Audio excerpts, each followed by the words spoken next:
Hey everyone, thank you for stopping by Living to Do's review of Married at First Sight, Season 16, Episode 20, called The Last Rodeo. This is supposed to be the Decision Day episode. It was long, it was extended, and we didn't get to all four of the couples they didn't even get to, which is ridiculous. This season has been just a waste of time. It's way too long. Just stretching it out with people walking around in super slow-mo. The content is just not there, and it's so boring. They need to work on enticing the audience a lot more than they do. This entire season shouldn't have been more than 10 episodes. They have the same producers as Love is Blind, and I know that is on Netflix and doesn't have commercials, but this season is just too long. And not only that, this is not even it. It actually ends June 28th. This season ends June 28th. They're filling the month of June with a lot of... I don't know what they're trying to do. They haven't done this before. And the thing is, this is about the most boringest season. Why stretch it out even longer? It is tiring. With all that said, let's get into this review. Decision Day. The first couple I'll talk about is Chris and Nicole. They looked really good together. They matched. He had a pink lapel or something on his coat that matched her dress. And he looked really nice. And they're staying together, of course. We already knew that. And basically, Chris says he would feel lonely without Nicole. That is the true reason why you're saying yes. He desperately wanted to be in love, and so did she, and they found each other. So I'm happy for them. Nothing more to really say about them.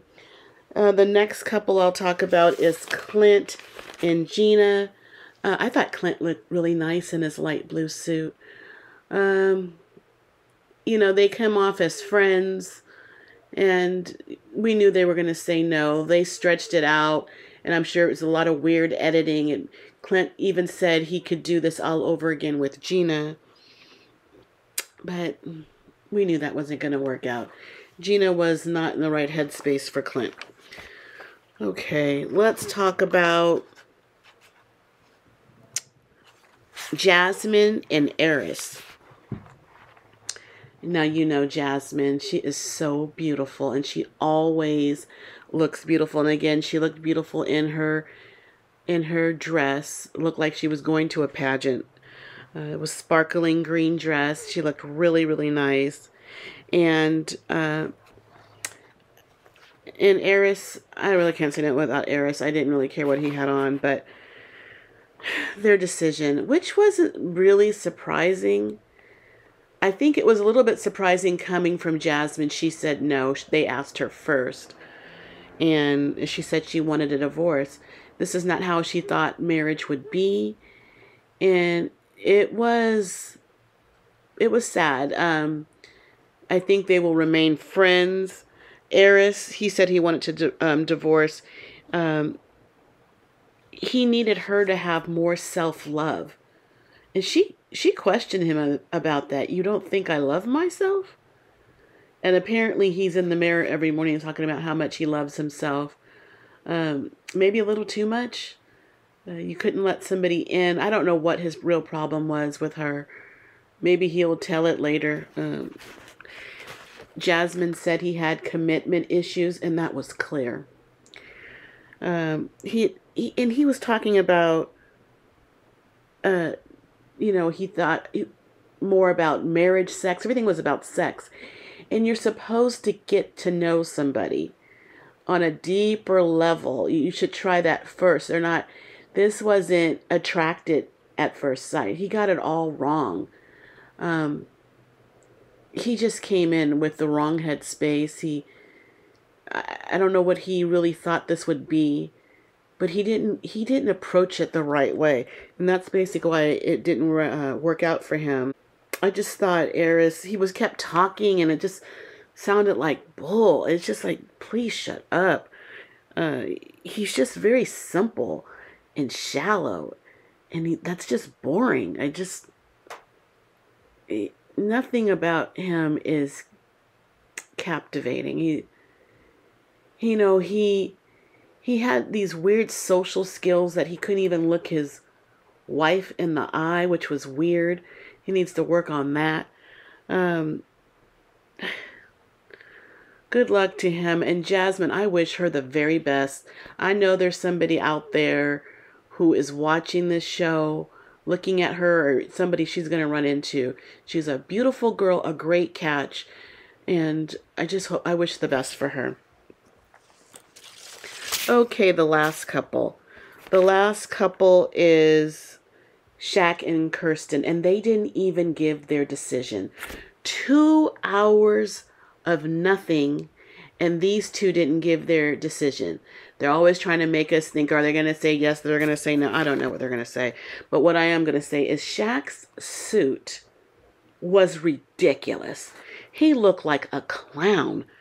He looked like a court jester. It looked ridiculous. Honestly, if I were Kirsten and I saw him wearing that suit, they wouldn't have to ask me. I would say no. Just no, no, no, and walk away.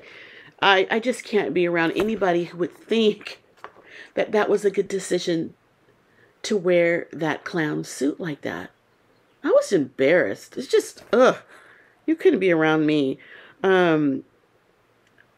Yeah, if you could elect to wear that suit, we have no business together. So for them, we're going to have to wait until next week to see their final decision. So what do you guys think with this cliffhanger? Are they going to say yes, or are they going to say no? And they showed excerpts for the coming episodes. It looks like a lot of, wife swapping or mate swapping. And we see Jasmine going on a date. I didn't see his face, but he looked cute from the back, so it's a good sign. But there wasn't really much else. I don't even know what the other coming episodes will bring. I guess we're going to see finally Clint and, what's her name, Dominique. They're going to maybe go out and they do show them kissing, so they'll have a kiss. But Dominique also said that she, I guess, got connected with Gil from one of the previous seasons. Pretty boy Gil. They would make a cute couple. I could see that working. But we'll have to see. We'll see what happens for the next 4 or 5 episodes that we have to endure. But that is it for now. Please like the video and subscribe to the channel. I would really appreciate it, and I thank you in advance. But I gotta go, because I got living to do. Bye.